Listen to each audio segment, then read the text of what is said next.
ஓம் நாராயணः பரோ வ்யக்தாத் அண்டமவ்யக்தசம்பவம் அண்டஸ்யாந்தஸ்திமே லோகாः சப்தத்வீபா ச மேதினி.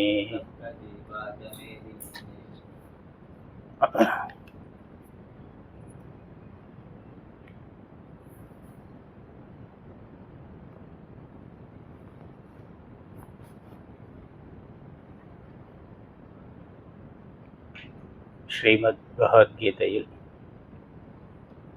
2 அத்தியாயங்கள் நிறைவு செய்திருக்கின்றோம்.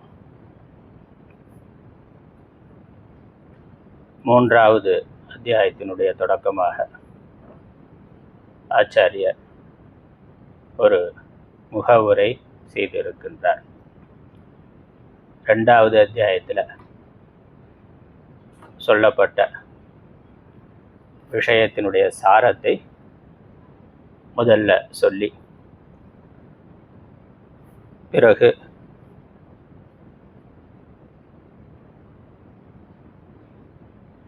இந்த கருத்தானது தவறாக வியாக்கியானம் செய்யப்பட்டிருக்கின்றது, பகவானுடைய உபதேசமானது தவறாக புரிந்து கொள்ளப்பட்டிருக்கின்றது என்று, அது என்ன என்பதையும் அதற்கான மறுப்பு என்ன என்பதையும் இந்த முகவுரையில் சொல்லியிருக்கின்றார். ஆச்சாரியர் காலத்துக்கு முன்னாடி இருந்த பல ஆச்சாரியர்கள் கீதைக்கு பாஷ்யம் பண்ணியிருக்கிறார்கள்.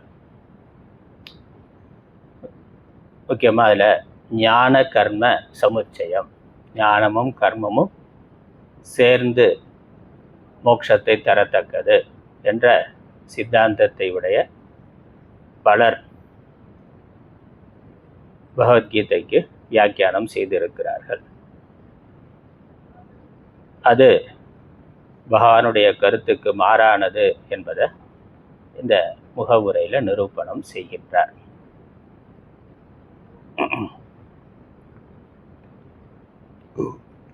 படிக்கலாம், பாஷ்யம் படிக்க தொடங்கலாம். ஓம் ஸ்ரீ கிருஷ்ணாய பரமாத்மனே நமः. அத த்ரிதீயோऽத்தியாயः கர்மயோகः. பாஷ்யம். சாஸ்திரஸ்ய பிரவர்த்தி நிவர்த்தி விஷயபூதே द्वे बुद्धि बहवता निर्दिष्टे सांख्ये बुद्धिः योगे बुद्धिः इति च तत्र प्रजहाति यदा कामान्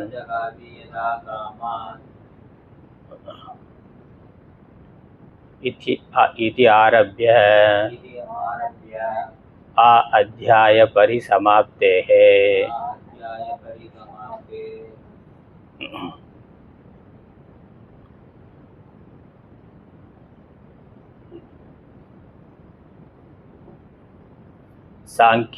साङ्ख्यबुद्धि आश्रितानां सन्न्यासं कर्तव्यं उक्ता तेषां तन्निष्ठतया एव च कृतार्थः उक्ता एषा ब्राह्मी स्थितिः इति अर्जुनाय च कर्मण्येवाधिकारस्ते मा ते संकोस्त्वकर्मणि इति कर्मैव कर्तव्यम् उक्तवान् योगबुद्धिम् आश्रित्य न तत्येव श्रेयः प्राप्तिमुक्तवान्. ததேததாலக்ஷ்ய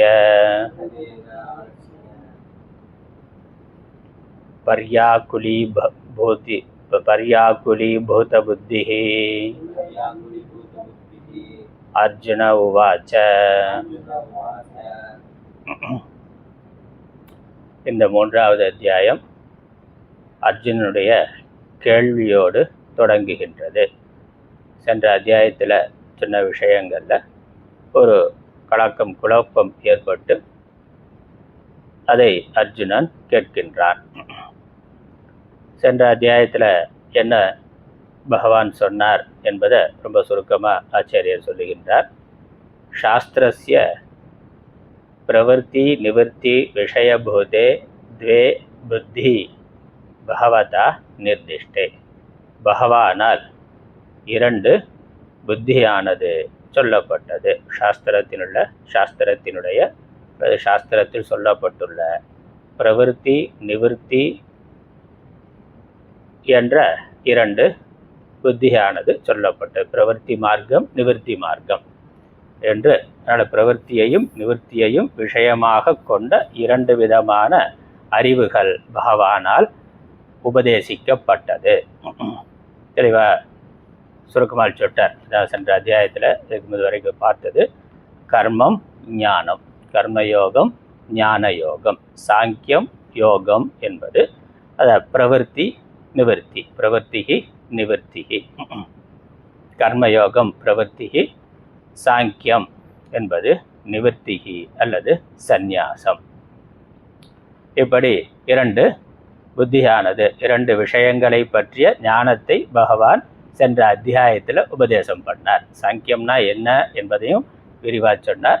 அப்புறம் கர்மம்னா என்ன, கர்மயோகம் என்ன என்பதையும் பற்றி விரிவாக சொன்னார். 2 விஷயங்களை பற்றிய பிரவர்த்தி மார்க்கம் நிவர்த்தி மார்க்கம் என்ற 2 விஷயங்களை பற்றிய ஞானத்தை பகவான் உபதேசம் செய்திருக்கின்றார். கர்மம் ஞானம் என்ற 2 விஷயங்களை பற்றிய அறிவை உபதேசித்திருக்கின்றார். அதை ஆச்சாரியரை விவரிக்கின்றார். சாங்கிய புத்திகி யோகே புத்திகி இது ச. அந்த பிரவர்த்தி நிவர்த்திங்கிறத சாஸ்திரத்தில் பிரவர்த்தி நிவர்த்தின்னு சொல்லப்பட்டிருக்கிறத சாங்கியம் யோகம் என்று பகவான் சென்ற அத்தியாயத்தில் சொல்லி இருக்கின்றார். சாஸ்திரத்தில் வேத உபனிஷத்துக்களில் பிரவர்த்தி மார்க்கம் நிவர்த்தி மார்க்கம்னு எந்த ஒரு கருத்து சொல்லப்பட்டதோ அதை பகவான் பிரவர்த்தி நிவர்த்திங்கிற அந்த சப்தத்தில் சொல்லாமல் சாங்கியம் யோகம் அதை பற்றிய ஞானம் என்று சொல்லி இருக்கின்றார். அதில் பிரஜஹாதி யதா காமான் அதில் தொடங்கி 2வது அத்தியாயத்தில் 55வது ஸ்லோகத்தில் இது ஆரம்பிய அத்தியாய பரிசமாப்தேகே. அத்தியாயம் முடிகின்ற வரைக்கும் 55வது ஸ்லோகத்தில் தொடங்கி பிரஜஹாதி யதா காமான் என்ற ஸ்லோகத்தில் தொடங்கி அத்தியாயத்தினுடைய இறுதி வரைக்கும் சாங்கிய புத்தியை ஆசிரித்திருக்கின்ற சந்நியாசிகள் சாங்கிய புத்தி ஆசிரிதானாம் சந்நியாசம் கர்த்தவியம்னு. சாங்கிய புத்தியை ஆசிரித்திருப்பவர்கள் சார்ந்திருப்பவர்கள் சாங்கிய புத்தியை சார்ந்திருப்பவர்கள் அவர்களுக்கு சந்நியாசம் சொல்லி, சந்நியாசம் கர்த்தவியம், சந்நியாசத்தை அடைய வேண்டும், சந்நியாசத்தை செய்ய வேண்டும் என்று உக்த்வா கூறி, தேசாம் நிஷ்டதையா ஏவச்ச கிருத்தார்த்தக, அதில் நிஷ்டையானது ஏற்படுகின்ற பொழுது, அந்த சாங்கிய புத்தியில் நிஷ்டையானது ஏற்படுகின்ற பொழுது என்ன சொன்னார்? ஏஷா பிராமி ஸ்திதிஹி இது என்று அதனுடைய பலனை சொன்னார். அதுதான் மோக்ஷம் என்று, நிர்வாண நிலை, பிரம்ம நிலை என்று சொன்னார். அதனால் சாங்கிய புத்தியை சார்ந்திருப்பவர்கள் சந்நியாசத்தை செய்ய வேண்டும், அதில் நிஷ்டை அடைய வேண்டும், அதனுடைய பலனாக அவர்கள் மோட்சத்தை அடைகிறார்கள் என்று தெளிவாக காட்டியிருக்கின்றார். இங்க அர்ஜுனாயச்ச, அர்ஜுனனுக்கு என்ன சொன்னார்? கர்மணி ஏவ அதிகாரக தே, கர்மாவை செய்யறதுக்கு தான் உனக்கு அதிகாரம். 47வது ஸ்லோகத்தில் கர்மத்தை செய்கிறதுக்கு தான் உனக்கு அதிகாரம். கர்மத்தை விடுவது அந்த மாத்தே சங்கக அஸ்து அகர்மணி, கர்மத்தை செய்யாமல் இருத்தலில் நீ பற்று கொள்ளாதே. அதாவது கர்மத்தை விட்டுவிடாதே, கர்மத்தை செய்ய மாட்டேன் என்று அதில் அபிமானம் கொள்ளாதே. கர்மத்தை செய்யறதுக்கு தான் உனக்கு அதிகாரம், ஆகவே நீ கர்மத்தை செய்வாயாக என்று அர்ஜுனனுக்கு கர்ம ஏவ கர்த்தவியம், கர்மாவைத்தான் செய்ய வேண்டும் என்று உக்தவான் சொன்னார். அது எப்படி கர்மாவை பண்ணு? யோக புத்தியும் ஆசிரித்திய, யோக புத்தியை ஆசிரித்து, யோக புத்தியை சார்ந்திருந்து நீ கர்மாவை செய்வாயாக. அங்க சாங்கியர்களுக்கு, சாங்கிய புத்தியை சார்ந்திருப்பவர்களுக்கு சந்நியாசத்தை சொன்னார், அதில் நிஷ்டை சொன்னார், அதனால மோட்சம் என்பதை சொன்னார். இங்க அர்ஜுனனை பற்றி பேசுகிற பொழுது உனக்கு கர்மத்தை செய்யறதுக்கு தான் அதிகாரம், கர்மத்தை செய்யாமல் இருக்காத, யோக புத்தியோடு கர்மத்தை செய்வாயாக என்று சொன்னார். ததஹ ஏவ ஸ்ரேயக பிராப்திம் உக்தவான், ந உக்தவான், ந ஸ்ரேயக பிராப்திம் உக்தவான். ஆனால் அதிலிருந்து ஸ்ரேயஸானது கிடைக்கும் என்று சொல்லவில்லை. ந உக்தவான், அதிலிருந்து ஸ்ரேயஸ்ங்கிறது மோட்சம். சாங்கியர்களை பற்றி சொல்கிற பொழுது சந்நியாசத்தை சொன்னார், அதனால் அதில் நிஷ்டை ஏற்பட்டு சாங்கிய நிஷ்டையானது ஞான நிஷ்டையானது ஏற்படுகின்ற பொழுது அதனுடைய பலனாக மோட்சமானது சித்திக்கும் என்று சொன்னார். இங்கு அர்ஜுனனுக்கு கர்மத்தில் நிஷ்டை உனக்கு வேண்டும் என்று சொன்னார். ஆனால் யோக புத்தியோடு கூடி கர்மத்தில் நீ நிஷ்டையை அடைவாயாகன்னு சொன்னார். ஆனால் அதற்கு பலன் முக்தி கிடைக்கும் என்று சொல்லவில்லை. அல்ல, ஸ்ரேயக பிராப்திம் ந உக்தவான், அதிலிருந்து அந்த கர்மத்திலிருந்து கர்மயோகத்திலிருந்து உனக்கு முக்தியானது கிடைக்கும் என்று பகவான் சொல்லவில்லை. தத்து ஏதத்து ஆலக்ஷ்ய, இதை சிந்தித்து பார்த்த அர்ஜுனன், இதை யோசித்து பார்த்தாக்க பர்யாகுலீபூத புத்திஹி அர்ஜுனக உவாச்ச, குழப்பத்தை அடைந்த கலக்கத்தை அடைந்த மனதை உடைய அர்ஜுனன் கேட்டான். ஏன்னா இவன் முக்தியை விரும்புகின்றான், அது சாங்கிய புத்தியினால கிடைக்கும், சந்நியாசத்தினால கிடைக்கும் என்று சொன்னார். ஆனால் நீ கர்மத்தை செய்வாயாகன்னு சொன்னார், ஆனால் கர்மத்துக்கு முக்தி கிடைக்கும் என்று சொல்லவில்லை. அப்படி நான் முக்தியை விரும்புகிறேன், முக்தியை தராத கர்மத்தை செய் என்று சொன்னார். அதுக்கு தான் உனக்கு அதிகாரத்துவம் இருக்கு, தகுதி இருக்கிறது என்று சொல்லி இருக்கின்றார். அதனால இவன் குழப்பத்தை அடைந்திருக்கின்றான், கலக்கத்தை அடைந்திருக்கின்றான். அர்ஜுனுடைய கேள்விக்கான காரணம் இதுதான். ஏன் அர்ஜுனனுக்கு அந்த அத்தியாயம் கேள்வியோட தொடங்குது, அர்ஜுனுடைய கேள்வியோட தொடங்குது. இந்த கேள்வி ஏன் வந்தது, ஏன் வருகின்றது என்பதற்கான விளக்கமா ஆச்சாரியர் அதை சொல்லியிருக்கிறார். இதனுடைய தமிழர்த்தம் பார்த்தோம் என்றால் நம்ம சுந்தரராஜ சர்மா அவருடைய புஸ்தகத்தில் பக்கம் 87 3வது அத்தியாயத்தினுடைய அர்ஜுனனுடைய மனமலைப்பு பிரவர்த்தி நிவர்த்திகளை பற்றியவையான கீதா சாஸ்திரத்தின் 2 கொள்கைகள் பகவானால் 2ஆம் அத்தியாயத்தில் சாங்கிய விஷயத்திலே புத்தி எனவும் யோக விஷயத்திலே புத்தி எனவும் உபதேசிக்கப்பட்டன. சாங்கிய விஷயமான புத்தி, யோக விஷயமான புத்தி, அவை பிரவர்த்தி நிவர்த்தி மார்க்கம் என்று உபதேசிக்கப்பட்டன. அவற்றுள் எப்பொழுது என்பது முதல் அத்தியாயம் முடிகிற வரையிலும் சாங்கிய புத்தியை சார்ந்தவர்களுக்கு துறவு அவசியம் வேண்டும் என கூறி அந்த நிஷ்டையை உடைமையினாலேயே, துறவடைந்து சாங்கிய ஞானத்தில் நிஷ்டை அடைவதனாலேயே புருஷார்த்தம் கைகூடும். இது பிரம்மத்தை பற்றிய நிலை என கூறப்பட்டது. இதனால் பிரம்மமாக பிரம்ம நிர்வாணத்தை அடைவாய் என்று சொன்னார். பிராமிஹி ஸ்திதி என்று சொன்னார். அதான் மோட்சம். அதனால் அதனுடைய பிரயோஜனம் மோட்சமானது கிடைக்கும் என்று சொன்னார். அர்ஜுனனுக்கு என்ன சொன்னார் பகவான்? கர்மத்திலே தான் உனக்கு அதிகாரம், கர்மத்தை செய்யாமையிலே உனக்கு பிரியம் இருக்கக்கூடாது என யோக புத்தியை பற்றி கர்மத்தையே செய்ய வேண்டும் என கூறினார். நீ யோக புத்தியை கொண்டு கர்மாவை செய்வாயாக என்று கூறினார். ஆனால் அதிலிருந்து அதனுடைய நன்மை முக்தி பெறுதலை கூறவில்லை. அதிலிருந்து முக்தியானது ஏற்படும் என்று சொல்லவில்லை. அதையும் முக்திக்கு நேரே சாதனமான ஞானத்தை பிறருக்கு முக்திக்கு நேரே சாதனமான ஞானத்தை பிறருக்கு எடுத்து காட்டியதையும்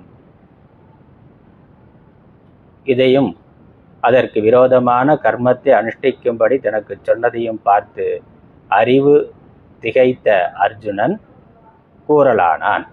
முதல் 1-2 ஸ்லோகங்கள்ல அர்ஜுனன் கேள்வி கேட்கின்றான். இல்லை, அடுத்த வார்த்தையும் சேர்த்து இங்கே அன்வயம் பண்ணியிருக்கிறார். நம்ம அதை இன்னும் படிக்கலாம். அந்த கடைசி வாக்கியம் படிக்கலாம். அடுத்த பாஷ்யத்தோட தொடர்ச்சி. கதம் பக்தாய ஸ்ரேயோர்த்தினஹ யத் சாக்ஷாத் ஸ்ரேயஸ் சாதனம் சாங்கிய புத்தி நிஷ்டாம் ஸ்ராவயித்வா மாம் கர்மணி திருஷ்ட அநேக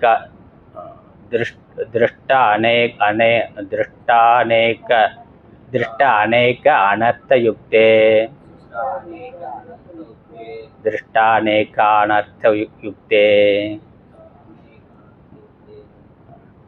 பாரம்பர்யேண அபி அனைகாந்திக ஸ்ரேய பிராப்தி பலே நியுஞ்சாத் இதி யுக்தः பர்யாகுலி பாவः அர்ஜுனஸ்ய.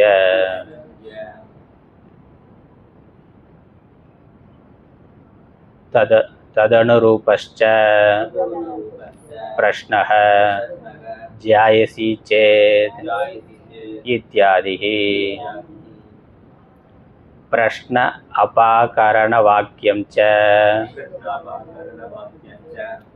பகவதா உக்தம் யதோக்த விபாக விஷயே சாஸ்திரே.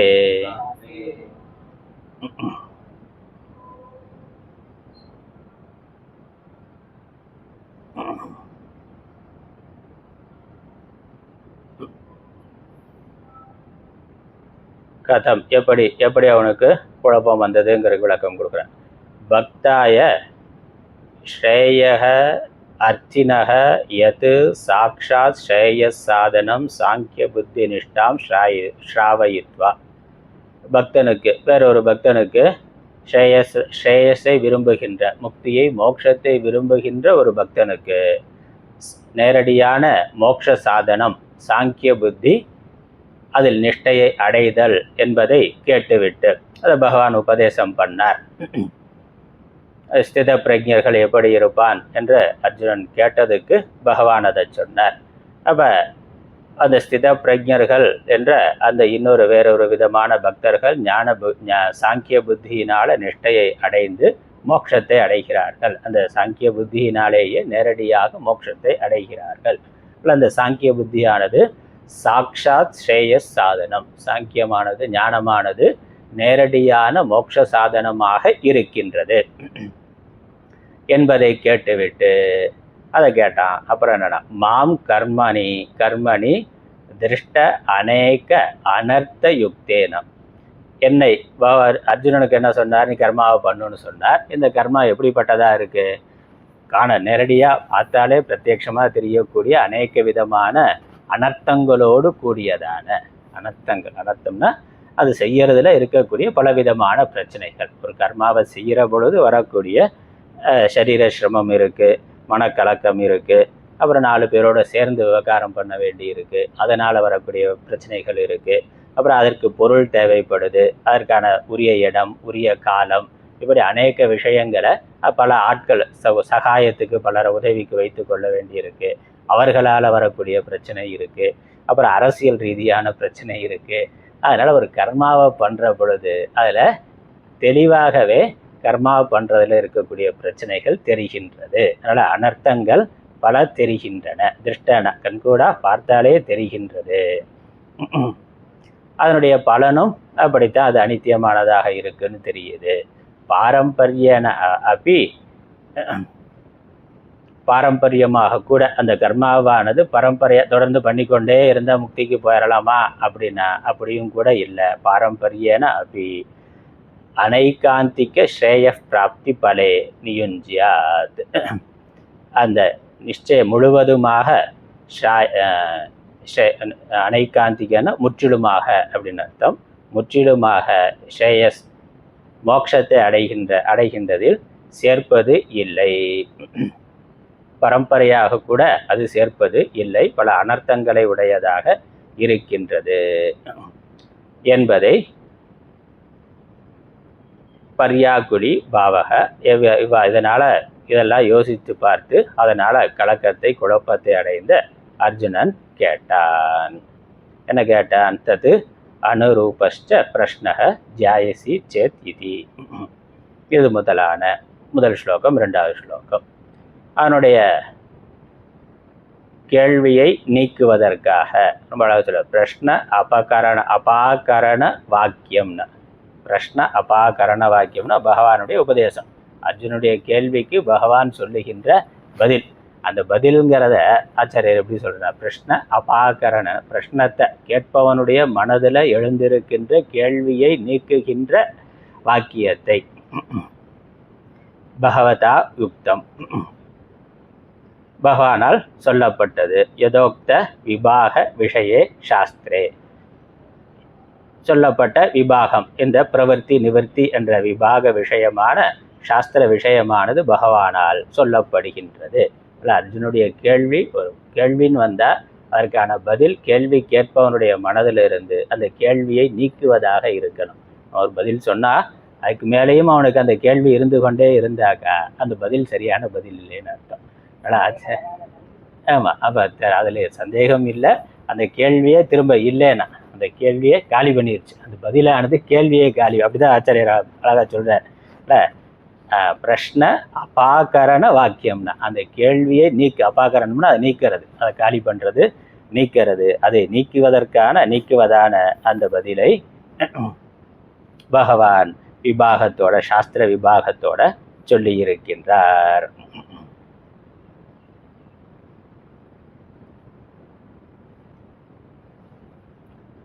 பாஷ்யத்தில் இங்கே தமிழில் பார்த்தா, எது நன்மை முக்தியை பெறுதற்கு நேரான சாதனமோ அந்த சாங்கிய புத்தி நிஷ்டையை நன்மையை நாடும் பக்தனான வேறொருவனுக்கு உபதேசித்து ஸ்தித பிரஜர் அவர்கள் அப்படி இருப்பார்கள்னு தகுதியுடைய இன்னொருத்தருக்கு அதை சொல்லி நன்கு தெரிகின்ற பல தீங்குகளோடு கூடியதும் பரம்பரையாகவாயினும் அப்படின்னு நாங்கள் ஒரு வா இருக்கணும். பரம்பரையாகவாயினும் நன்மை கை கூடுதல் என்னும் பயன் இதே ஜென்மத்தில் என்பது நிச்சயம் இல்லாததுமான கர்மத்தில் பகவான் எப்படி என்னை ஏவக்கூடும்? அனைகாந்திக அப்படிங்கிறதுக்கு நிச்சயம் இல்லாத ஸ்ரேய பிராப்தி பலை இந்த பிறவியில் இல்லை. அதனால் கர்மயோகத்தை பண்ணால் மோட்சம் வராதுன்னா கிரமமாக வரும் என்று சொல்கிறோம். அது இந்த பிறவியில் வருமா அடுத்த பிறவியில் வருமாங்கிறதுக்கு நிச்சயமான காலக்கெடுங்கிறது இல்லை. அதனால் அனைகாந்திக ஸ்ரேய பிராப்தி பலைன்னு சொல்லியிருக்கார். எப்படி என்னை ஏவக்கூடும் என்று அர்ஜுனன் மனத்திகைப்பு கொண்டது ஏற்கும். அதனால் அர்ஜுனன் இப்படி ஒரு கலக்கத்தை, ஒரு மனத்திகைப்பை அடைந்தது ஏற்புடையது தான். ஆச்சரியர் சொல்றார். இதனால இப்படி யோசிச்சு பார்த்தாக்க அர்ஜுனன் கேட்டது சரிதானே என்பது இருக்கின்ற. அர்ஜுனுடைய கேள்வி நியாயமான கேள்வி. கடையில் போய் 2 பொருள் இருக்குது, 2 ப்ராடக்ட் காமிக்கிறான், இதில் எது நல்லதுன்னா இதுதான் இருக்கிறதுலே பெஸ்ட் அப்படின்னா, சரி நான் என்ன வாங்கிக்கேன்னா நீ இதை வாங்கிக்கேன்னா, இன்னொரு பொருளை வேற ஒரு பொருளை வாங்கிக்கன்னு சொன்னாங்க, இருக்கிறதுலே அதான் நல்லதுன்னு சொல்லிட்டு நீ இதை வாங்கிக்கன்னு சொன்னா அது எப்படி சரியானதாக இருக்கும் அப்படிங்கிற கேள்வி வருதில்லை. அது மாதிரி ஞானம்தான் மோட்சத்திற்கான சாதனம் என்று சொல்லிட்டு நீ கர்மாவை செய்யன்னு சொல்லுகின்ற பொழுது அவன் குழப்பத்தை அது கர்மா துன்பமயமானதாக இருக்குது, அது எப்போ மோட்சத்துக்கு கொடுக்கும் அப்படிங்கிறதுல நிச்சயம் இல்லாத தன்மை இருக்குது. அதனால் அது அர்ஜுனன் திகைப்படைந்தது நியாயமானது தான்.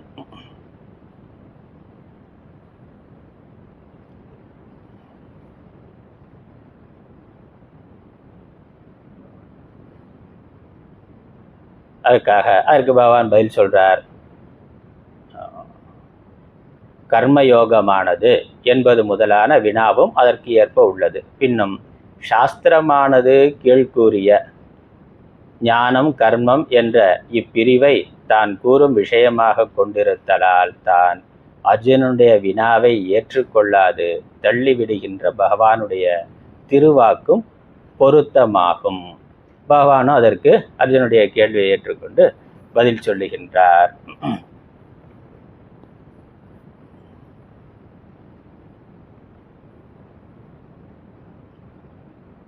இதற்கப்புறம் இது முகவுரை, அதனால் அர்ஜுனுடைய கேள்விக்கான முகவுரை, இந்த அத்தியாயத்துக்கான முகவுரை இதோட ஆச்சு. இதற்கப்புறம் ஆச்சாரியர் இந்த விஷயத்தில் இந்த ஞான கர்ம சமுச்சயம் என்ற ஒரு சித்தாந்தம் இருக்குது, அதை இங்கே சொல்லி அது தவறு என்று சொல்லுகின்றார். இந்த ஞான கர்ம சமுச்சயத்திலையும் பலவிதமான பிரிவுகள் உட்பிரிவுகள் இருக்குன்னு சொல்கிறாங்க. இதில் இங்கே ஆச்சாரியர் எடுத்துக்கொண்டு இருக்கிறது போதாயனர் என்பவர். அதற்கு முன்னாடி ஆச்சாரியர் காலத்துக்கு முன்னாடி அப்போ இருந்த பாஷ்யத்தில் போதாயன விருத்தி என்று இருந்திருக்கு. அந்த போதாயன விருத்தியில் இருப்பதற்கு அந்த பாஷ்யத்தில் இருக்கக்கூடிய தவறுகளை சுட்டி காட்டி அவர் ஞான கர்ம சமுச்சயம், அதுவும் ஞான கர்ம சமுச்சயம்ங்கிற பொழுது சமசமுச்சயம்ங்கிறத சொல்கிறேன். சமுச்சயம்னா ஞானமும் கர்மமும் சேர்ந்து செய்யப்படுறது என்பது. அந்த சமுச்சயம்ங்கிறத கிரம சமுச்சயம் சமசமுச்சயம் ரெண்டாக எடுத்துக்கொள்ளலாம். ஞான கர்ம சமுச்சயம்ங்கிறத நம்ம கர்மமே வேண்டான்னு சொல்லலை, கர்மயோகத்தை பண்ணணும்னு பகவான் சொல்கிறாரே, அப்போ கர்மமே வேண்டான்னாக்கா அதை பற்றியே சொல்லக்கூடாது, நேராக ஞானத்தை பற்றி தான் சொல்லியிருக்கணும். அப்புறம் வேதத்துலேயும் கர்மகாண்டம் தான் பெருசாக இருக்குது, ஞான காண்டம் பிறகு இருக்கு. அதனால் ஞானம் கர்மம் ரெண்டுமே தேவை, ஆனால் கிரமமாக தேவை. ஒரு குறிப்பிட்ட காலம் வரைக்கும் கர்மம் தேவை, பிறகு ஞானம் தேவை. அதனால் ரெண்டுமே தேவை, ஆனால் கிரம சமுச்சயம் என்பது நம்ம சொல்கிறது. இவர்கள் இந்த கர்மகாண்டிகள் என்ன சொல்கிறாங்க, ஒரு சிலர் ஞானமே வேண்டாங்கிறது, ஆனால் உபனிஷத்து வேதத்தில் இருக்கிறதுனால அதை வேண்டான்னு சொல்ல முடியாது. ஆகவே ஞானத்தோட கர்மமும் இருக்கணும். மோட்சத்திற்கு ஞானம் வந்ததுக்கு அப்புறம் கர்மாவை விட்டு விடலாமானா விடக்கூடாது, சாகர வரைக்கும் கர்மாவை செய்துதான் ஆக வேண்டும். அதில் சம காலத்தில் ஞானமும் கர்மமும் சம காலத்தில் செய்யப்பட வேண்டியது, ரெண்டும் சேர்ந்து மோட்சம் தரும். அப்படி இல்லாமல் கர்மத்தை விட்டுட்டு ஞானம் மட்டுமே மோட்சம் தரும்னு சொன்னால் கர்மத்தை செய்யாமல் போகிறதுனால பாப்பம் வரும். ஏன்னா அதற்கான வேத வாக்கியங்கள்லாம் இருக்குது. யாவத் ஜீவம் அக்னி கோத்திரம் ஜுஹோதி அப்படிங்கிற வாக்கியங்களாக இருக்கிற வரைக்கும், எது வரைக்கும் நீ உயிரோடு இருக்கிறாயோ அது வரைக்கும் இந்த அக்னிஹோத்திரத்தை செய்வாயாகன்னு வாக்கியம் இருக்குது, வேத வாக்கியம் இருக்குது. அதனால் அந்த வாக்கியம் இருக்கிறதுனால ஞானம் வந்தாலும் ஞானத்திற்கு பிறகு கர்மாவை சேர்ந்து செய்யணும், ஞானமும் கர்மமும் செய்யணும். அப்படி செய்யலைனாக்கா அந்த கர்மாவை பண்ணாததுனால பாபமானது ஏற்படும். அதனால் அந்த பாபம் வராமல் இருக்கிறதுக்கு கர்மாவை செய்தாக வேண்டும் என்பது அவர்களுடைய கருத்து. முக்கியமாக நித்திய நைமித்திய கர்மாவா அதை செய்துதான் ஆகணும், கடைசி வரைக்கும், அது மரண காலம் வரைக்கும் செய்து கொண்டே, சன்னியாசியாக இருந்தாலும் செய்து கொண்டு தான் ஆக வேண்டும், செய்ய வேண்டும் என்பது அவர்களுடைய கருத்து. அந்த கர்மா என்பதிலையும் இங்கே இந்த பாஷ்யத்தில் மேற்கொண்டு வர்றது, கர்மாவையும் ரெண்டாக பிரித்து ஷௌத கர்மா ஸ்மார்த்த கர்மா என்று ரெண்டாக பிரித்து சொல்லுகின்றார். ஸ்ரௌத கர்மான ஸ்ருதியில சொல்லப்பட்டிருக்கக்கூடிய கர்மாக்கள். ஸ்மார்த்த கர்மானாக்க ஸ்மிருதிகளில் தர்மசாஸ்திரங்களில் சொல்லப்படுகின்ற கர்மாக்கள். அந்த ரெண்டு விபாகம். இதில்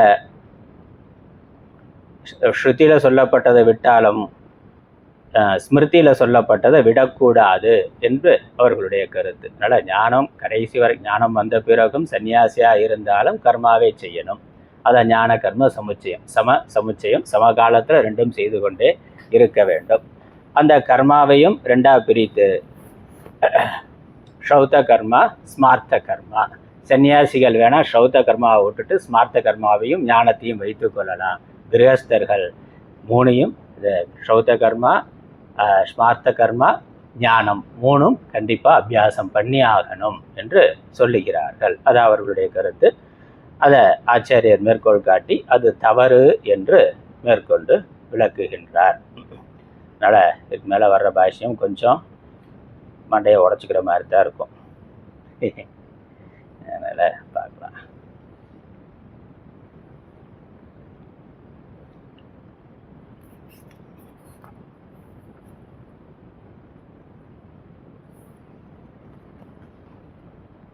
கேச்சித்தோ அர்ஜுனஸ்ய பிரஷ்னார்த்தம் அன்யதா கல்பயித்வா தத் பிரதிகூலம் பகவதः பிரதிவச்சனம் வர்ணயந்தி யதா ச ஆத்மனா சம்பந்த கிரந்தே கீதார்த்தः நிரூபிதः தத் பிரதிகூலம் ச இஹ புனः பிரஷ்ன பிரதிவச்சனயோः அர்த்தம் நிரூபயந்தி.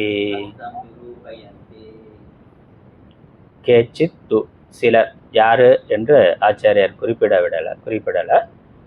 மற்ற வியாக்கியானக்காரர்கள் போதாயன விருத்தி என்ற அந்த பாஷ்யத்தில் இருக்கிறதா இங்கே ஆச்சாரியர் முக்கியமாக எடுத்துக்கொண்டு சொல்கிறார். அது இல்லாமல் பலர் இந்த ஞான கர்ம சமுச்சயங்கிறத சொல்லியிருக்கிறார். இங்கே பிரதானமாக அந்த போதாயன விருத்தி, போதாயனர் போதாயனாச்சாரியர் என்பவருடைய அந்த கருத்து. அவர் அந்த பகவத்கீதையினுடைய முகவுரையில் ஒரு கருத்தை சொல்லியிருக்கிறார்.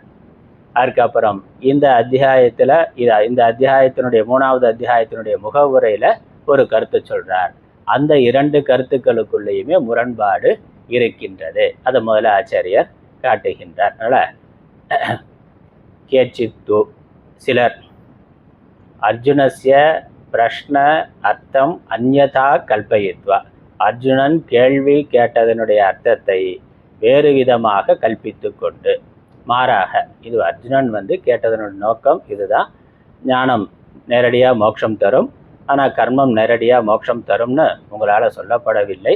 அப்படி இருக்கிற பொழுது என்னை ஏன் கர்மத்தை செய்ய தூண்டுகிறீர்கள் என்ற தெளிவான கேள்வி. ஆனால் அவர்கள் அதை வேறு விதமாக அர்த்தம் பண்ணிக்கொண்டு தத் பிரதிகூலம் பகவதக பிரதிவச்சனம் வர்ணயந்தி, அதற்கு மாறாக பகவானுடைய அந்த பிரதிவச்சனத்தையும் அர்த்தம் செய்கிறார்கள், வர்ணிக்கின்றார்கள். அதில் பின்னாடி ஆச்சாரியர் காட்ட போகிறார் எப்படி முரண்பாடு இருக்குங்கிறது. ஒன்று, அர்ஜுனுடைய கேள்வி அர்ஜுனனே தப்பாக புரிந்து கொண்டு கேள்வி கேட்டிருக்கிறான் அப்படின்னு ஒரு விளக்கம். அர்ஜுனன் கேட்ட கேள்விக்கு பகவான் மாறான வேற பதில் சொல்கிறார் அப்படின்னு ஒரு விளக்கம். அர்ஜுனன் கேட்டதுக்கு அவன் கேட்டது வேற, பகவான் சொன்ன பதில் வேற என்று கீதையிலேயே முரண்பாடு இருக்கு அப்படின்னு ஒரு கருத்து அந்த பாஷ்யத்தில் இருக்கு, ஒரு விஷயம் இருக்கு. அதையும் இங்கே ஆச்சாரியர் பின்னாடி அதை தெளிவுபடுத்துகிறார். பின்னாடி அது வரப்போகுது. அது அப்படி இல்லை, அர்ஜுனன் கேட்டதும் பகவான் அதற்கு சொன்ன பதிலும் சரியானது தான் நிரூபிக்க போகிறார். ஆனால் அவர்களுடைய அந்த பாஷ்யத்தை பார்க்கிற பொழுது அர்ஜுனுடைய கேள்வியை பகவான் சொல்கிற பதில் வேறா இருக்குது, மாறுபட்டு இருக்கிறது, பிரதிகூலம்னா. அதற்கு பிரதிகூலமாக அர்ஜுனுடைய கேள்வியை இவர்கள் ஒரு விதமாக அர்த்தம் பண்ணிட்டு அதற்கு பிரதிகூலமாக பகவான் விளக்கம் கொடுத்திருக்கிறார் அப்படின்னு அவர்கள் அர்த்தம் பண்ணியிருக்கிறார்கள். அது தவறு, அந்த அந்த ஒரு சாரார் அது தவறு அப்படின்னு பின்னாடி காட்ட போகிறார். அதற்கு முன்னாடி ஆச்சாரியர் என்ன பண்ணுறார், இங்கே அந்த வியாக்கியானம் பண்ண அந்த பாஷ்யக்காரரே அவர் பகவத்கீதையினுடைய தொடக்கத்தில் ஒரு முகவுரை கொடுத்துருக்கிறார். இந்த 3வது அத்தியாயத்தினுடைய தொடக்கத்தில் ஒரு முகவுரை கொடுத்துருக்கிறார். அதற்குள்ள அவரே முரண்பட்டு இருக்கிறார். அதனால் அந்த முரண்பாடை முதல்ல காமிச்சு, நீங்கள் உங்களுடைய கருத்திலேயே நீங்கள் முதல் முரண்பட்டு இருக்கீங்க என்று உன்னுடைய வியாக்கியானத்திலேயே முரண்பாடு இருக்குங்கிறத காமிச்சு அதை முதல்ல தப்புன்னு சொல்லி நிரூபணம் பண்ணிட்டு, அதுக்கப்புறம் இந்த பாஷ்யம் அந்த மூலத்திலேயே கீதையிலேயே முரண்பாடு இருக்கு என்பதை அது இல்லைங்கிறத காட்டுகின்றார், நிரூபணம் பண்ணுகின்றார். அது அப்புறம் எங்கன்னா யதாச்ச யதாச்ச ஆத்மனக சம்பந்த கிரந்தே. ஆத்மனகனாக்க அந்த தங்களுடைய அந்த உரை எழுதிய அவருடைய அர்த்தம். யார் உரை எழுதியிருக்காங்களோ அவர், யாருங்கிறத சொல்லலை, ஆச்சரியர் அதை குறிப்பிடலை. ஏன்னா பலர் உரை பண்ணியிருக்கிறாங்க, பல உரைகளில் இந்த கருத்துக்கள் பொதுவாக இருக்கிறது. சம்பந்த கிரந்தேங்கிற பொழுது அந்த நூலினுடைய தொடக்கமாக இருக்கக்கூடிய முகவுரைக்கு சம்பந்த பாஷ்யம்னு பேர். அந்த சம்பந்த கிரந்தே, சம்பந்தம்னாக்கா இந்த கர்மம் ஞானம் இரண்டுக்கும் இருக்கக்கூடிய சம்பந்தம் என்ன, கர்மகாண்டம் ஞான காண்டம் இருக்கக்கூடிய சம்பந்தம் என்ன அப்படிங்கிறது அந்த முகவுரையினுடைய முக்கியமான விஷயமா இருக்கு. அதனால சம்பந்த பாஷ்யம்னு பேர் அதுக்கு. அந்த சம்பந்த கிரந்தத்துல கீதார்த்தக நிரூபித்தக தத்து பிரதிகூலம் ச இக புனக. அந்த கீதார்த்தம் பகவத்கீதையினுடைய அர்த்தம் இதுதான் என்று அவர்கள் ஒரு அர்த்தத்தை சொல்லி இருக்கிறார்கள். அதற்கு மாறாக தத் பிரதிகூலம் ச இக புனக, அதற்கு மாறாக அவர்களே அந்த முகவுரை பாஷ்யத்தில் கீதையினுடைய தாத்பரியம் இதுதான் ஒரு அர்த்தத்தை சொல்லிவிட்டு அதற்கு நிரூபணம் செய்துவிட்டு அதற்கு மாறாக புனக பிரஷ்ன பிரதிவச்சனையோகோ அர்த்தம் நிரூபயந்தி. இங்க அர்ஜுனுடைய கேள்வியும் பகவானுடைய பதிலுக்கும் அர்த்தத்தை நிரூபணம் செய்கிறார்கள். அதனால அவர்கள் சொன்ன கருத்துக்கே மாறுபட்ட ஒரு கருத்துல இந்த பாஷ்யத்தை அவர்கள் செய்திருக்கிறார்கள். எப்படி என்னங்கிறத ஆச்சாரியர் விவரிக்கின்றார். கதம் எப்படி தத்ர சம்பந்த கிரந்தே தாவத் சர்வேஷாம் ஆஷ்ரமினாம் ஞானகர்மணோஹோ சமுச்சயோ கீதாசாஸ்திரே நிரூபிதः அர்த்தः இதி உக்தம் புனः விசேஷிதம் ச யாவத் ஜீவஸ்ருதி சோதிதானி கர்மாணி பரித்யஜ்ய கேவலாதேவ ஞானான் மோக்ஷः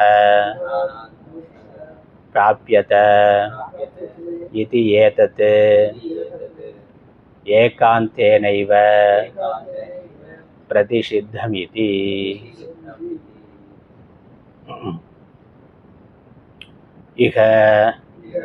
இக தூ ஆஶ்ரம விகல்பம் தர்ஷயதா யாவத் ஜீவ ஸ்ருதி சோதிதானாம் ஏவ கர்மணாம் பரித்யாகः உக்தः தத் கதம் ஈத்ருஷம் விருத்தம் அர்த்தம் அர்ஜுனாய ப்ரூயாத் பகவான் ஸ்ரோதாவா கதம் விருத்தம் அர்த்தம் அவதாரயேத்.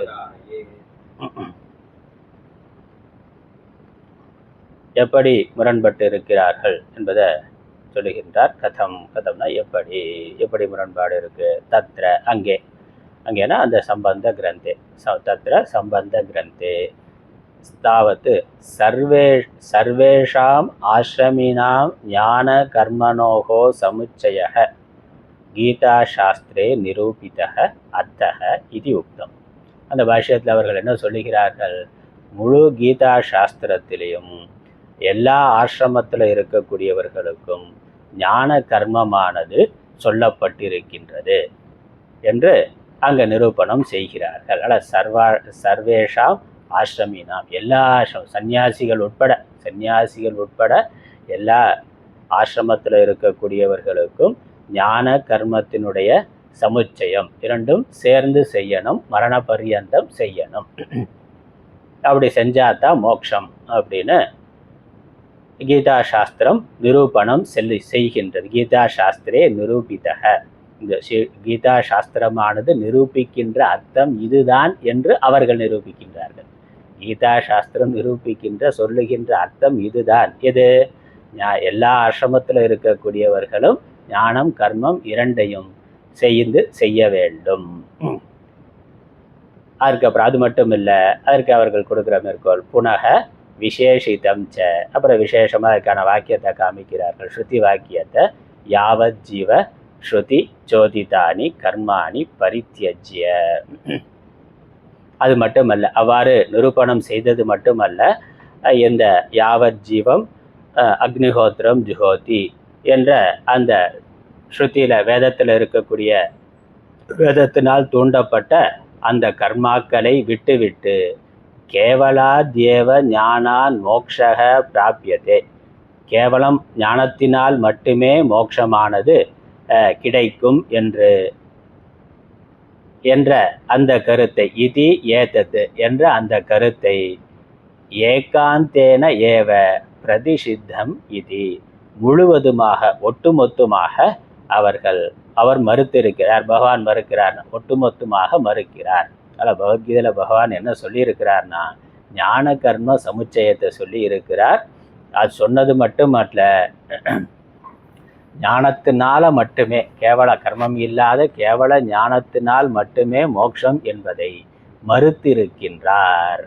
முற்றிலுமாக மொத்தமாக ஏகாந்தேன ஏவனா, ஒட்டுமொத்தமாக அதை மறுக்கின்றார், நீக்கி இருக்கின்றார் என்று அங்க பாஷ்யம் பண்ணியிருக்காங்க. அங்க முகவுரையில இகத்து, இங்கேயோ இந்த இதில், ஏன்னா இங்கே அர்ஜுனுடைய கேள்விக்கு பகவான் தெளிவாக சொல்றார், சாங்கியர்களுக்கு ஞானத்தையும் கர்மிகளுக்கு யோகத்தையும் நான் சொல்லுகிறேன். பகவான் தெளிவாக 2 விதமான வாழ்க்கை முறைன்னு இங்கே பிரித்து சொல்லிட்டார். இங்கே பிரித்து சொல்கிறார் பதில். ஆனால் அவங்க அங்கே முதல்ல பகவான் அப்படி சொல்லவே இல்லை. எல்லா ஆசிரமத்தில் இருக்கிறவர்களுக்கும் ஞான கர்ம சமுச்சயம் தான் மோட்ச சாதனம்னு சொல்லிட்டாங்க. கேவல ஞானம் மோட்சத்தை தராது என்று சொல்லி இருக்கிறார்னு அங்கே நிரூபணம் பண்ணியிருக்காங்க. இங்கே பகவான் தெளிவாக சாங்கியர்களுக்கு ஞானம், கர்மிகளுக்கு யோகம் என்று சொல்லி இருக்கிறார். அல்லது யோகிகளுக்கு கர்மம் என்று இங்கே தெளிவாக பிரித்து சொல்லி இருக்கிறார். பிரவர்த்தி நிவர்த்திங்கிறத தெளிவாக காமிச்சிருக்கிறார். அதனால இங்கத்து ஆசிரம விகல்பம் தர்ஷயதா, ஆசிரம விகல்பத்தை காட்டி யாவத் ஜீவ ஸ்ருதி சோதிதானாம் ஏவ கர்மணாம் பரித்யாக உக்தக, அதாவது இந்த கிரகஸ்தர்களுக்கு இந்த கர்மாவோட ஞானம், அந்த சாங்கியர்களுக்கு, அதாவது இதர கிரகஸ்தர் தவிர மற்றவர்களுக்கு கேவல ஞானத்தினால மோட்சம் என்று இங்கே காட்டுகின்றார். இந்த ஆசிரம விகல்பம் தர்ஷயதா, முதல்ல சர்வேஷாம் ஆசிரமினாம், எல்லா ஆசிரமங்களுக்கும் என்று முகவுரையில் சொல்லிட்டாங்க. இங்கே அவர்களே பிரித்து ஆசிரம விகல்பம் செய்து, கிரகஸ்த ஆசிரமத்தில் இருக்கிறவர்கள் ஞானத்தோட இந்த கர்மாவை பண்ணணும், சந்நியாச ஆசிரமத்தில் இருக்கிறவர்களுக்கு ஞானத்தினால மோட்சம் என்று இங்கே அவர்களே அதை ஏற்றுக்கொண்டு ஆசிரம விகல்பம் தர்ஷயிதா, அதை காட்டி யாவத் ஜீவ ஸ்ருதி ஜோதிதானாம் ஏவ கர்மணாம் பரித்யாக உக்தக, அந்த கர்ம பரித்தியாகத்தை சொல்லி இருக்கிறது. தத்கதம் ஈதிருஷம் விருத்தம் அர்த்தம் அர்ஜுனாய புரூயாது. இந்த விருத்தமான இப்படி தத்கதம் ஈதிருஷம் விருத்தம் அர்த்தம் அர்ஜுனாய புரூயாது பகவான், இந்த அர்ஜுனனுக்கு இந்த மாறுபட்ட தத்கதம் அப்புறம் படிக்கணும். ஈதிருஷம் விருத்தம் அர்த்தம்.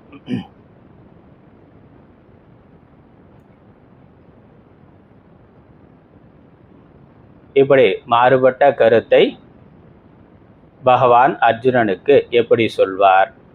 கேட்டவன் தான் மாறுபட்டு எப்படி கேள்வி கேட்பான். அதனால் தத்து கதம் ஈதிருஷம் அர்த்தம் விருத்தம் அர்ஜுனாய பகவான் புரூயாத். அர்ஜுனனுக்கு இப்படி மாறுபட்ட கருத்தை எப்படி சொன்னார்? கேட்பவன் எப்படி அதை மாறுபட்டு புரிந்து கொண்டார்? அதற்கு விளக்கம் கொடுக்கிறார் அடுத்த வரியில. தத்ர ஏதத்து சியாத். இதனால இது அவர்களுடைய கருத்து இப்படி என்று அதற்கு ஆச்சாரியர் விளக்கம் கொடுக்கிறார். அதனால் அவர்கள் அவர்களுடைய பாஷ்யத்தில் இப்படி சொல்லி இருக்கிறார்கள். அப்படி தெளிவாக சொன்ன பிறகு இங்கே முன்னாடி பாஷ்யத்தில் அவர்கள் சொன்னது முகவுரையில் எல்லா ஆசிரமத்தில் இருக்கிறவர்களும் ஞானம் கர்மம் இரண்டையும் சேர்ந்து செய்ய வேண்டும் என்று சொல்லி இருக்கிறார். இதுதான் பகவத்கீதையினுடைய தாத்பரியம்னு சொல்லி இருக்கின்றார்கள்.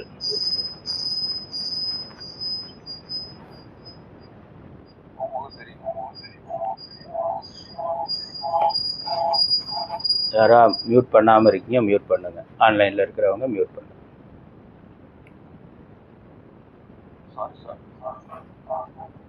அதில் ஞான கர்ம சமுச்சயம் என்று பகவத்கீதையினுடைய தாத்பரியம் இதுதான் நாங்கள் சொல்லி இருக்கிறார். ஆனால் இங்கே பகவான் ஆசிரம விகல்பம் பண்ணி சந்நியாசிகளுக்கு அந்த யாவத் ஜீவம் ஸ்ருதி, யாவத் ஜீவம் என்ற அந்த ஸ்ருதி வாக்கியத்தை நீக்கி பரித்தியாகம் பண்ணுறத இங்கே அதை பற்றி பேசியிருக்கிறார். இப்படி பகவான் எப்படி சொல்லலாம்? அப்படி சொன்ன கேட்பவன் எப்படி அதை புரிந்து கொள்வான் என்று சொல்லி அதற்கான விளக்கத்தை ஆச்சரியர்களை கொடுக்கிறார். தமிழில் இருக்கிறத பார்க்கலாம்.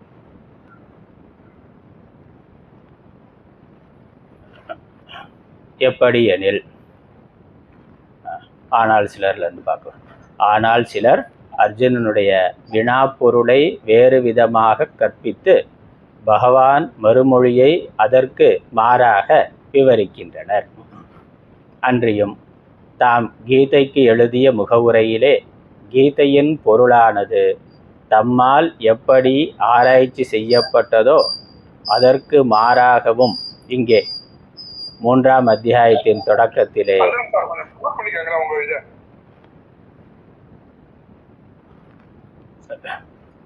அதற்கு மாறாகவும் இங்கே 3ஆம் அத்தியாய தொடக்கத்திலே வினா விடைகளின் பொருளை ஆராய்ச்சி செய்கிறார்கள்.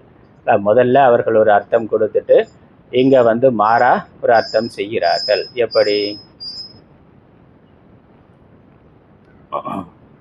எப்படி எனில், அந்த முகவுரையிலே ஆசிரமத்தார் அனைவருக்கும் ஞானம் கர்மம் என்ற இரண்டும் கூடுதலானது கீதா சாஸ்திரத்திலே நிர்ணயிக்கப்பட்ட பொருள் என்று கூறப்பட்டது. அங்க ஞானம் கர்மம் எல்லா ஆசிரமத்தில் இருக்கிறவர்களுக்கும் சேர்ந்து இருக்கக்கூடியது, சேர்ந்து செய்யப்பட வேண்டியது.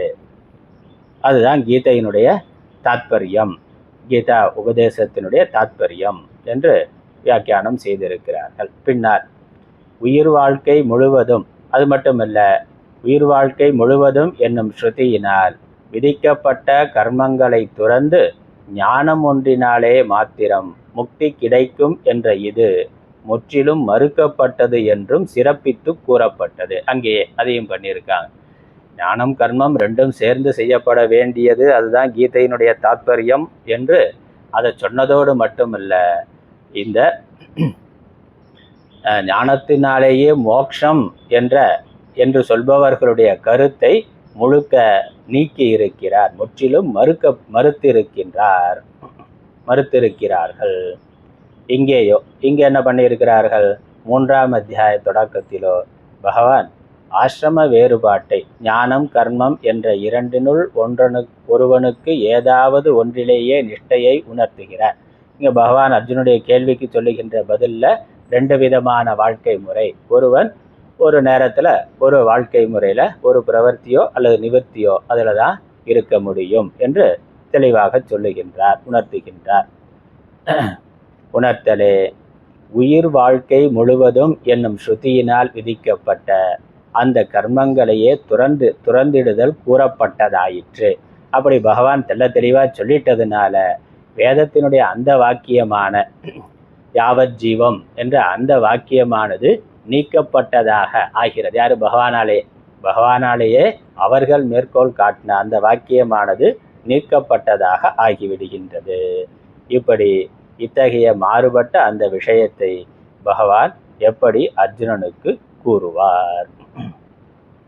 அல்லது கேட்பவன் தான் மாறுபட்ட பொருளை எப்படி கேட்பான்?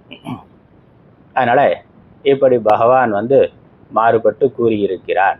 பகவத்கீதையினுடைய முழு விஷயம் பகவான் சொல்றது ஞான கர்ம சமுச்சயம்தான். அப்படி இருக்கிற பொழுது பகவானே இங்க மாறுபட்ட ஒரு கருத்தை சொல்லி இருக்கிறார். பகவான் எப்படி மாறுபட்டு கூறலாம்? அப்படி அவர் சொன்னதுனால தான் கேட்பவன் தான் மாறுபட்ட பொருளை எப்படி கேட்பான்? அதை புரிந்து கொள்ளாம, பகவானுடைய தாத்பரியத்தை புரிந்து கொள்ளாம எப்படி இவன் இதுல ரெண்டுல எதை நான் செய்யறது என்று கேட்கலாம். ரெண்டும் சேர்ந்து தான் செய்யணும்னு நிச்சயமா பகவான் உபதேசத்தோட தாத்பரியமே அதுதான். பகவான் முழுக்க தான் சொல்றார். அப்படி அவர் பகவான் சொன்ன பொழுது எப்படி நீ ரெண்டுல நான் எதை செய்யறதுன்னு கேட்கலாம்னா, ரெண்டும் செய்தே ஆகணும்னு சொன்ன பிறகு ரெண்டுல நான் எதை செய்யறது, எது சிறந்தது, எதை செய்யணும், அதை மட்டும் எனக்கு சொல்லுங்கன்னு எப்படி கேட்கலாம்னா, அப்ப அவன் கேட்டது தப்பு. அர்ஜுனன் கேட்டது தப்பு. அதற்கு பகவான் என்ன பதில் சொன்னார்னா, அதுவும் தப்பு. பகவானே ரெண்டும் சேர்ந்து செய்ய வேண்டும்ங்கிற கருத்தை உடைய பகவானே அதை நீக்கி சொல்லி இருக்கிறார். அப்படி இருந்த அப்ப அவர்கள் என்ன நினைக்கிறார்கள்ங்கிறதுக்கு ஆச்சாரியர் ஒரு சுருக்கமா சொல்றார். இதுதான் அவர்களுடைய கருத்து என்று சொல்லி அதில் வரக்கூடிய அதில் எல்லாம் கேள்வி கேட்டு அதெல்லாம் தவறுங்கிறத விளக்குகின்றார். அதை நம்ம அடுத்த வகுப்பில் தொடருவோம். நல்லது, கொஞ்சம் அப்படித்தான் இருக்கும்.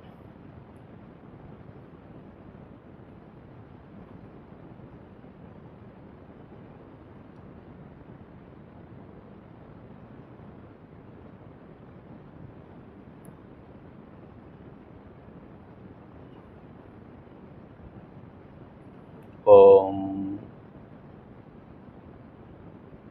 प्रपन्नपारिजाताय तोत्रवेत्रैकपाणये ज्ञानमुद्राय कृष्णाय गीतामृततिहे नमः। ओम ईश्वरो गुरुरात्मेति मूर्तिभेदविभागिने व्योमवद्व्याप्तदेहाय दक्षिणामूर्तये नमः।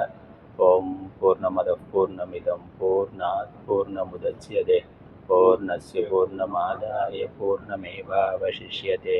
ओम शांति शांति शांति। हरि ओम।